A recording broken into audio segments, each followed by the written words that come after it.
dokter itu bisa sebagai PNS nih. Karena kan tentu kita sebagai pemerintah memiliki dokter dong. Nah, ada juga yang dokter dia berpraktek nih, praktek di rumah sakit. Praktek di rumah sakit. Oke. Kemudian ada juga yang dia praktek mandiri. Yang dia buka praktek sendiri. Terus ada juga dokter yang berprofesi sebagai direktur atau pengawas di suatu rumah sakit.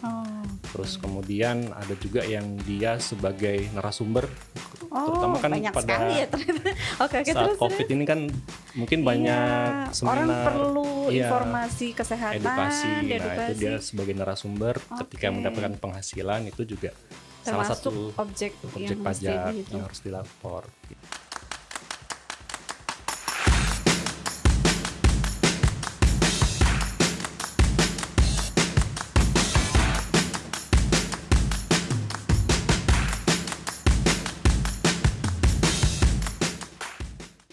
Assalamualaikum warahmatullahi wabarakatuh.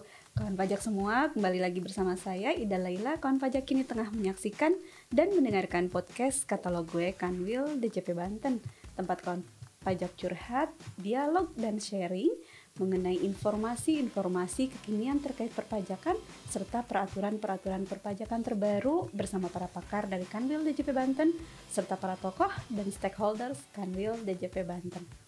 Nah, kawan pajak semua, bicara tentang pajak tentu akan erat sekali kaitannya dengan penghasilan. Nah, penghasilan ini baik dari orang pribadi maupun badan.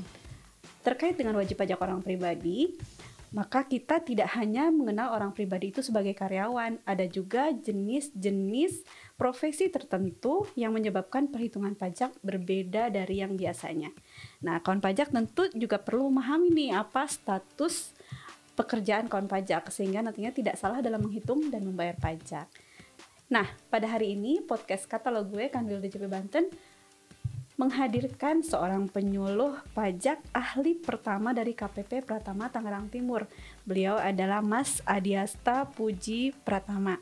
Mas Asta ya saya panggilnya ya. Apa kabar Mas Asta? Alhamdulillah Bu, sehat Bu. Alhamdulillah. Nah, hari ini nih, alhamdulillah.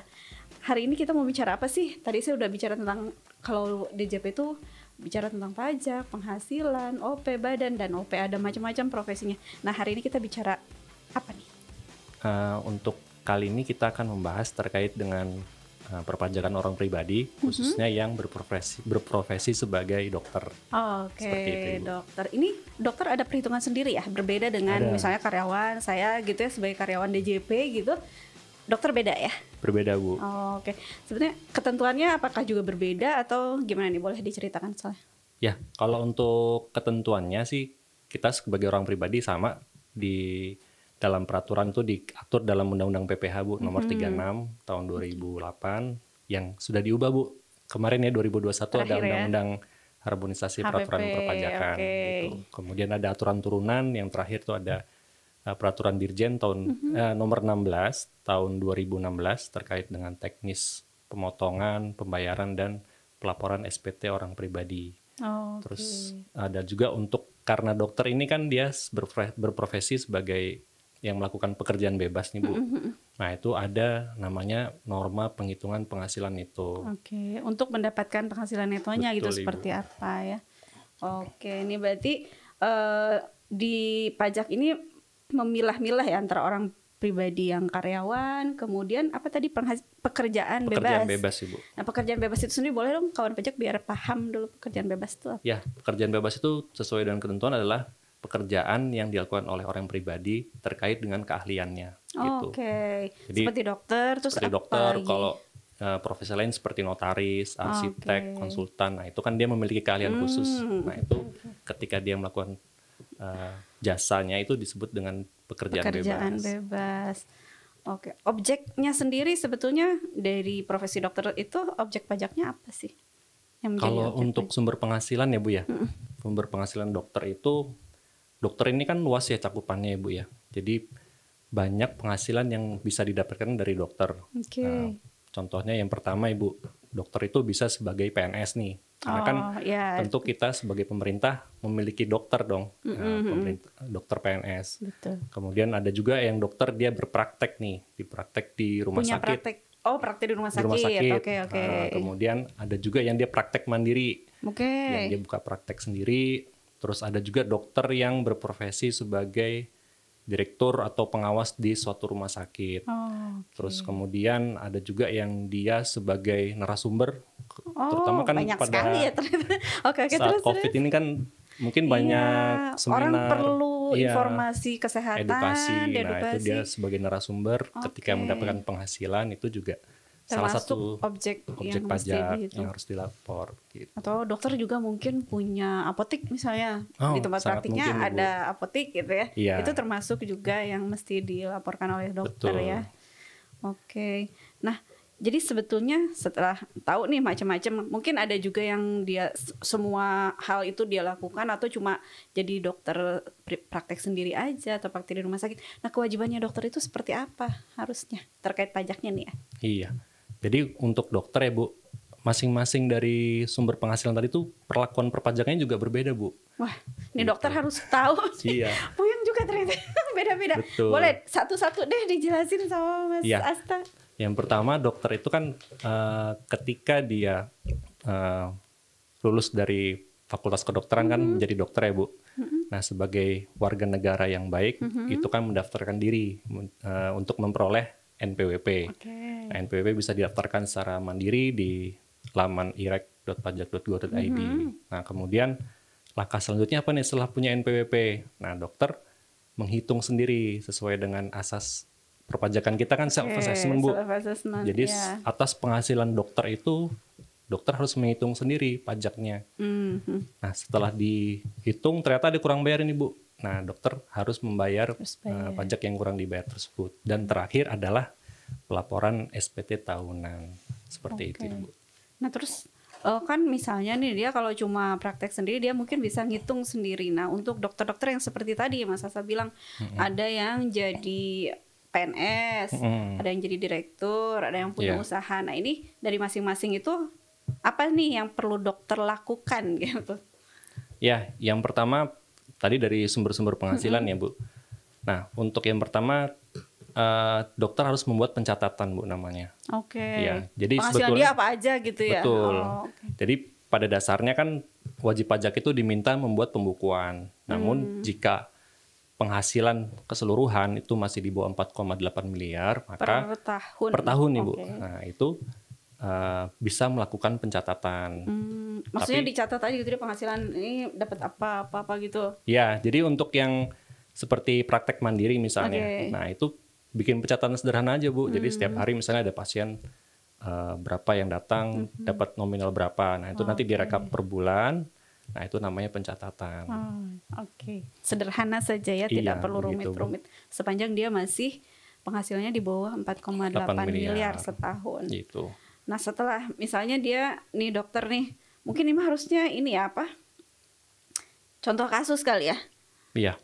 Misalnya sekarang dokter dia cuma jadi PNS itu sama lama karyawan ya, nggak ada bedanya. Iya. Nah sekarang dokter praktek sendiri nih, dicatat tadi kata Mas Asa dicatat setiap bulannya berapa, kemudian dia langsung bayar senilai rupiah sekian atau harus gimana nih? Oh enggak, nah itu untuk dokter dia kan berprofesi melakukan pekerjaan bebas. Nah untuk pekerjaan bebas itu menggunakan norma penghitungan namanya Bu. Oke, yang tadi itu ya, yang jadi untuk norma penghitungan atas penghasilan brutonya tadi, nah itu kan dia juga mengeluarkan biaya Bu untuk mendapatkan penghasilan itu. Betul. Nah akumulasi biaya tadi itu dihitung dengan norma. Misal nih Pak Budi ini dokter, nah Pak Budi ini dokter dalam 1 tahun itu memiliki penghasilan dari praktek sendiri itu sebesar misalnya 50 juta. Nah 50 juta ini kan penghasilan bruto. Ya kotor ya. Kotor. Nah itu Pak Budi menggunakan norma penghitungan penghasilan itu. Jadi untuk dokter ini rata-rata di 10 kota besar dan rata-rata di daerah di Indonesia itu normanya 50%. Oke, dari yang jadi, 50 juta tadi dikali 50%. Nah, berarti penghasilan neto atau penghasilan bersih dia yang dihitung untuk pajaknya itu sebesar 25 juta. Nah, dari situ baru dihitung pajaknya. Betul, Ibu. Oke, berarti tidak langsung serta-merta dari penghasilan dia langsung pajaknya berapa nih, tapi harus dicari dulu bersihnya berapa gitu dengan cara norma penghitungan penghasilan neto itu ya. Gitu Ibu. Oke, kalau tadi sumber penghasilannya sebagai direktur rumah sakit. Ya. Nah, seperti apa tuh? Kalau untuk direktur rumah sakit, dia Atau PNS tadi ya? iya, berarti dia memiliki pekerjaan sebagai pegawai tetap Oke. karena dia mendapatkan penghasilan yang rutin dari rumah sakit. Iya, iya. Sama dengan PNS dia, Bu. Nah, jadi untuk penghasilan yang dari rumah sakit yang sebagai direktur ini, maka nanti rumah sakit akan menghitung pajaknya. Oke. Jadi direktur dia tidak menghitung sendiri, Bu. Jadi atas Bagian penghasilannya di rumah nanti sakit ya? akan dihitung per bulan, terus disetahunkan, kemudian Iya. dikurangin PTKP, nanti akan muncul nih pajak yang kurang dibayar.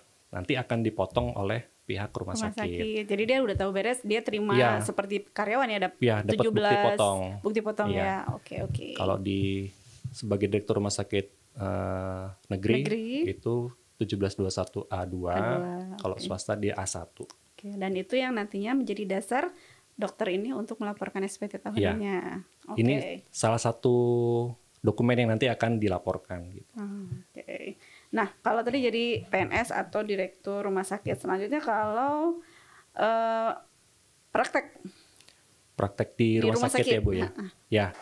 Nah, kalau untuk di rumah sakit sebagai dokter ya, Bu ya, yang dia melakukan jasa pelayanan medis atau jasa pelayanan kesehatan, maka jatuhnya dia sebagai tenaga ahli. Gitu. Jadi bukan pegawai yang melakukan pelayanan medis, itu sebagainya tenaga ahli di Terus rumah sakit. perhitungan pajaknya gimana tuh? Untuk penghitungan pajaknya nanti menggunakan tarif pasal 17, Bu. Nah, itu ada sesuai dengan Peraturan Dirjen nomor 16 tahun 2016, itu menggunakan rumus 50% dikali dengan penghasilan bruto atau penghasilan kotornya dari jasa pelayanan tadi, dikali dengan tarifnya. Nah, tarif ini sifatnya progresif. Jadi kalau untuk sekarang Undang-Undang HPP, Bu, itu sampai 60 juta itu kenanya 5% dari akumulasi penghasilan itunya. Berarti setelah dikalikan 50% tadi, dilihat apakah mencapai 60 atau belum. Kalau belum mencapai 60 dia kena tarifnya 5%. Gitu. Kemudian lapisan berikutnya setelah 60 juta itu berapa? Itu 60 sampai 250 itu 15%. Kemudian 250 sampai 500 itu 25%. Di atas 500 sampai 5 miliar ya, Bu, yang baru ya, Bu ya. Itu sebesar 30%, dan di atas 5 miliar itu 35%. Jadi semakin besar penghasilannya, otomatis tarif pajaknya semakin besar tinggi, juga.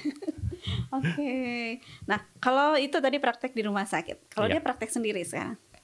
Untuk praktek sendiri, perhitungannya dia membuat catatan tadi, Bu. Pencatatan tadi. Jadi dia menghitung sendiri. Kalau di rumah sakit kan semua sudah by system ya, Bu. Ya, dia tinggal terima bukti potong aja. Tinggal terima penghasilan yang telah dipotong PPh oleh rumah sakit dan mendapatkan bukti potong tidak final namanya, Bu. Gitu. Nah, kalau untuk yang praktek sendiri, nah ini perlu dicatat dulu. Jadi pencatatannya tidak langsung dibayar pajaknya atau dilaporkan. Jadi dalam per bulan di rekap dulu penghasilan per bulannya, nanti waktu lapor SPT tahunan baru penghasilan tadi dihitung berapa pajaknya. Gitu. Dihitung itu termasuk tarif yang final atau tidak final tuh kalau untuk yang praktek sendiri? Kalau yang praktek sendiri tidak final. Tidak final juga. Termasuk dia melakukan pekerjaan bebas, tapi dia dikalikan 50% mandiri. Itu ya? Iya, norma menggunakan norma penghitungan itu. Nah terus ada lagi tadi disampaikan sumbernya itu dia jadi narasumber seminar atau apalah gitu. Ya, jadi kalau dokter yang dia melakukan sebagai narasumber ya, Bu ya, melakukan edukasi kepada peserta workshop atau seminar, dia mendapatkan penghasilan, Bu, biasanya dari event organizer atau penyelenggaranya. Nah, itu sebenarnya objek pajak. Nah, itu biasanya udah tahu bersih gitu atau gimana tuh biasanya? Jadi seharusnya dia menerima bersih ya, Bu. Jadi dapat sama halnya dengan dia berpraktek di rumah sakit, dia mendapatkan penghasilan dan bukti potong. Kalau untuk narasumber itu tarifnya tarif pasal 17 dikali dengan nominal yang diterima. Gitu. Tarifnya jadi, berarti sesuai tadi lagi, Bu, ya? Iya. Jadi nggak pakai 50%. Nggak pakai 50%. Iya. Itu udah dianggap sebagai netonya gitu ya. Dikalikan langsung tarif pasal 17. Misalnya Pak Budi tadi dokter nih, dia ada seminar terkait edukasi penanganan COVID misalnya. Nah, itu mendapatkan bayaran atau upah narasumber itu sebesar 5 juta misalnya. Nah, itu berarti pajaknya adalah 5% dikali Dari dengan 5 juta. 5 juta. Oh, langsung itu ya Langsung, harusnya. Ibu. Nah, kalau misalnya dia nggak terima bukti potong, dia memang dari penyelenggara langsung dapat 5 juta aja gitu. Jadi penyelenggara nggak ngasih bukti potong. Ini harus melaporkan juga si dokternya atau gimana? Iya, jadi kalau misalnya nggak dapat bukti potong atau tidak ada apa ya dari penyelenggara itu tidak diterbitkan bukti atas pemotongan pajaknya, tetap dilaporkan dalam penghasilan. Nanti dihitung juga pajaknya Iya, dibayar cuman sendiri. dia tidak ada kredit pajaknya waktu di SPT Oke. tahunan. Iya, jadi tidak bisa mengkreditkan ya. Kalau Iya. kayak tadi, karena itu sifatnya tidak final, dia bisa kreditkan ketika Betul. lapor SPT tahunan. Oke, Gitu. kemudian tadi sudah direktur, praktek di rumah sakit, praktek sendiri. Sekarang yang punya usaha nih, Iya. apotik. Karena kalau ada info juga, seorang dokter itu bisa praktek di 3 tempat gitu, Bu. Jadi sangat memungkinkan dia memiliki sumber penghasilan lebih dari 1. Iya, betul. Gitu. Nah, salah satunya kalau untuk praktek usaha itu dia nggak ada izin atau apa ya, Bu? Mungkin izin terkait siup situ. Siup usahanya aja ya. Nah, untuk yang penghasilan sebagai usahawan, dia memiliki apotik atau usaha lainnya, maka ini kembali lagi ke aturan PP nomor 23 tahun 2018. Oke. Peraturan pemerintah terkait dengan PPh final yang dikenakan untuk UMKM. Catatannya selama omsetnya apotiknya di bawah 4,8 miliar. Dia harus bayar ketika Ya, tiap tarifnya bulan. 0,5% dikali omset yang diterima tiap bulan, Setiap bulan. dan distorkan setiap bulan. Nah, dengan adanya undang-undang HPP ini gimana nih? Masih tetap sama seperti itu aturannya atau ada yang baru? Ya, nih? di Undang-Undang HPP ada aturan baru untuk PPh final ya, ada tambahan namanya batas tidak kena pajak Oke. khusus orang pribadi. Untuk batasan tidak kena pajaknya itu sebesar 500 juta. Selama omset yang didapat kurang dari 500 juta, maka tidak ada Per tahun ya? Tidak per tahun, Bu. Akumulasi peredaran brutonya. Oh, oke. Jadi misal nih, Dokter Budi punya apotik. Kita bahasnya Dokter Budi lagi ya.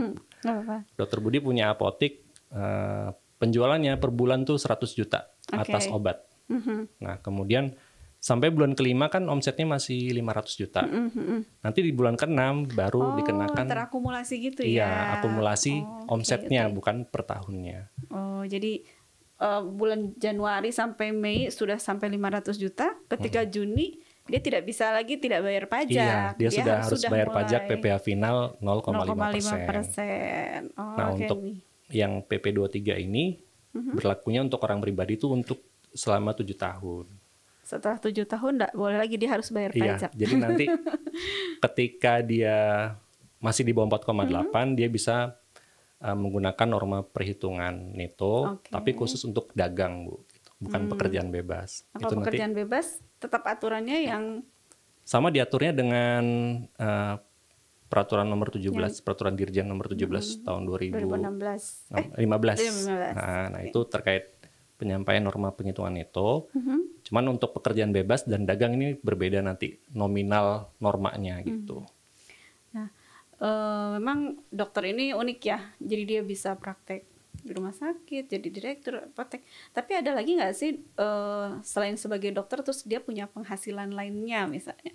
Sangat mungkin sih, Bu. Mungkin ya. Iya. Contohnya apa nih? Contohnya misalnya dokter punya ruko misalnya. Oke. Kan sangat mungkin. Nah, itu atas ruko ini disewakan ke pihak lain. Nah, dokter kan punya penghasilan dari sewa ruko yang didapat ya, Bu. Atas penghasilan ini terutang PPh final gitu. Baik. Tapi untuk yang bersifat final ini nantinya tidak dihitung kembali di SPT tahunan. Cuma dilaporkan Hanya saja. dilaporkan saja, Ibu. Tapi ketika lakukan transaksi itu dokter Iya. harus menghitung pajaknya. Betul. Contoh lagi misalnya dokter sebagai pemilik saham di suatu rumah sakit misalnya, Bu. Oke, Nah, itu ketika RUPS ada pembagian dividen nih, Bu. Oke. Nah, atas dividen yang didapat oleh dokter tadi itu terutang PPh final juga. Selama dia tidak menginvestasikan ya, Bu ya. Karena kan di Undang-Undang Cipta Kerja dividen bisa tidak kena pajak jika diinvestasikan di ketentuan yang diatur oleh Undang-Undang Menteri Cipta Keuangan. Kerja Iya. itu. Oke, banyak ya sebetulnya. Terus bisa jadi misalnya dia ikut event apa, terus dia dapat hadiah. Iya, gitu. bisa juga. Bisa juga. Misalnya gitu. undian, hadiah undian. Sama itu kan di terutangnya final juga ya, Bu. Jadi yang kita lihat dulu objek pajaknya, apakah dia final atau dia tidak final. Itu mah umum sih sebenarnya, nggak cuma dokter ya. Iya, sebetulnya ini Profesi secara umum sih. ya. Jadi untuk dokter tuh sangat mungkin punya penghasilan lain selain profesi dia sebagai dokter. Gitu. Kalau yang profesinya sih tadi itu ya, yang dikalikan normanya berapa, kemudian jadi direktur segala macam. Gitu. Oke. Nah, sudah apa lagi nih Mas Asta terkait profesi dokter? Mungkin untuk tarifnya aja sih, Bu. Oke. Jadi tarif untuk pajak. Jadi kan nanti waktu setelah dokter mengumpulkan dokumen-dokumennya, itu kan akan dilaporkan dalam SPT, Bu. Oke. Nah, SPT tahunan itu isinya nggak hanya pelaporan penghasilan, Bu. Oke. Tapi juga dokter harus menyiapkan data hartanya. Oke. Data harta untuk tahun pajak yang akan dilaporkan. Misalnya untuk sekarang kan tahun pajak 2021. Maka para dokter diharapkan untuk membuat list daftar harta yang dimiliki dengan kondisi per 31 Desember 2021. Kemudian nanti ada melaporkan data terkait hutang. Jika ada hutang nanti di list juga untuk kondisi di 31 Desember tahun 2021-nya. Untuk terakhir itu adalah data tanggungan. Jadi anggota keluarga yang menjadi tanggungan dari dokter. Ini setiap tahun mesti diisi ya, karena mungkin dinamis kali ya. Iya, Harta betul, Ibu. bisa jadi misalnya tahun lalu masih punya kendaraan apa, kemudian dijual gitu ya. Makanya tetap harus diupdate terus ya. Betul. Jadi tadi apa? Penghasilan, kemudian harta, hutang dan tanggungan. Gitu. Oke, berarti data-data ini kalau dokter-dokter mau dibantu sama petugas pajak, seluruh data mengenai harta, penghasilan, utang, dan tanggungan ini harus sudah disiapkan gitu ya? Iya. Supaya selesai gitu. Betul. Pelaporan SPT. Dan gambaran secara umum untuk pengisian SPT, nanti kan di SPT itu juga dihitung, Bu. Dihitung ulang. Jadi seluruh penghasilan yang diterima oleh dokter tadi, yang dari misalnya Pak Budi tadi selain dokter PNS nih, punya praktek juga di rumah sakit, kemudian punya praktek mandiri. Nah, dari seluruh penghasilan tadi, ini akan diakumulasi, Bu. Diakumulasikan seluruhnya, kemudian nanti akan dilaporkan di SPT-nya. Nah, atas potongan-potongan tadi, Bu, potongan-potongan dari rumah sakit, itu nggak hilang gitu aja, Bu, tapi itu bisa dikreditkan namanya, Bu. Jadi itu tabungan buat dokternya. Mengurangi jumlah pajak yang harus dibayar gitu. Jadi jangan sampai hilang tuh ya. Iya, bukti potongnya kalau belum dapat hilang. Minta sama rumah sakit. Iya, betul. Jangan sampai udahlah biarin aja gitu. Yang penting penghasilan segini nggak boleh. Karena nanti akan jadi beban dari dokter itu sendiri ya kalau misalnya dia tidak punya bukti potongnya. Oke deh. Closing statement-nya nih, Mas Asta, boleh untuk para dokter, kawan pajak yang berprofesi sebagai dokter? Iya, ya untuk para dokter, sebagai warga negara yang baik, maka tetap tunaikan kewajiban perpajakannya setiap tahun dengan melaporkan SPT tahunan orang pribadi. Dan jangan lupa untuk menghitung atau membuat pencatatan secara mandiri untuk praktek yang sendiri ya, Bu ya. Kemudian mengarsipkan seluruh dokumen yang didapat dari pihak pemberi kerja. Nah, nanti lakukan penghitungan, kemudian apabila ada kurang dibayar, maka segera bayar melalui billing dengan membuat kode billing. Dan yang terakhir setelah dibayar, maka lakukan pelaporan SPT tahunan orang pribadinya. Seperti itu. Wah, seru sekali nih kawan pajak. Pembahasan dari A sampai Z-nya, profesi dokter, bagaimana cara menghitungnya, kemudian membayarnya, melaporkannya. Semuanya sudah dikupas tuntas di podcast Katalog Gue Kanwil DJP Banten. Untuk informasi-informasi lainnya terkait profesi-profesi lainnya, nanti kita akan kupas tuntas juga. Kawan pajak jangan khawatir, terus pantengin media sosialnya Kanwil DJP Banten, baik itu YouTube, Spotify, Instagram, Twitter, Facebook Kanwil DJP Banten, dan KPP-KPP yang berada di wilayah Kanwil DJP Banten. Terima kasih Mas Asta sudah bersedia hadir dan berbagi informasi, ilmu terkait perpajakannya. Ini sangat berguna sekali untuk para kawan pajak yang berprofesi sebagai dokter. Nah, terima kasih juga untuk kawan pajak yang sudah mendengarkan dan menyaksikan podcast Katalog Gue Kanwil DJP Banten. Jangan lupa like dan subscribe semua media sosialnya Kanwil DJP Banten di @pajakbanten. Baik itu Instagram, Facebook, YouTube, Spotify maupun Twitter Kanwil DJP Banten. Sampai bertemu kembali di episode berikutnya. yang tentunya sangat bermanfaat untuk kawan pajak sekalian. Billahi taufiq wal hidayah. Assalamualaikum warahmatullahi wabarakatuh. Waalaikumsalam.